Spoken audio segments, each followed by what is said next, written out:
आज बादलों ने फिर से साजिश की। जहाँ मेरा घर था वहीं बारिश की। अगर फलक को जिद है बिजलियाँ गिराने की, तो हमें भी जिद है वहीं आशियाँ बनाने की। कभी कभी ज़िंदगी में ये तय करना बड़ा मुश्किल हो जाता है कि गलत क्या है। वो झूठ जो चेहरे पे मुस्कान लाए, या वो सच जो आंखों में आंसू लाए। इंसान कभी गलत नहीं होता है, उसका वक्त गलत होता है, मगर लोग इंसान को ही गलत कहते हैं। एक बार की बात है, एक चिड़िया थी, उसके बच्चे होने वाले थे, लेकिन उसको किसी आशियाने की ज़रूरत थी। तो वो ढूंढते हुए जंगल में पहुंची। वहाँ उसको 2 पेड़ दिखे और पेड़ नदी के किनारे पर थे। उसने पहले पेड़ से पूछा कि क्या मैं आपके पेड़ पर अपना घर बना सकती हूँ। पहले पेड़ ने मना कर दिया। अब वो दूसरे पेड़ के पास पहुंची, उससे भी यही सवाल किया, तो उस पेड़ ने उसको इजाज़त दे दी कि तुम यहाँ अपना घर बना सकती हो।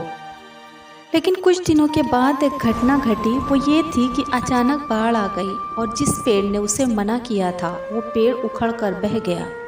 ये देखकर दूसरे पेड़ पर बैठी चिड़िया बोली कि जो दूसरों की मदद नहीं करते हैं उनके साथ ऐसा ही होता है। बहते हुए पेड़ ने बहुत शालीनता से जवाब दिया कि ऐसा बिल्कुल नहीं है।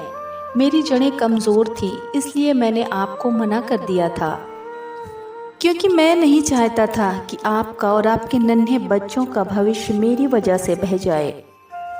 और ये सुनकर उस चिड़िया की आंखें फटी की फटी रह गईं कि मैं कितनी गलत थी।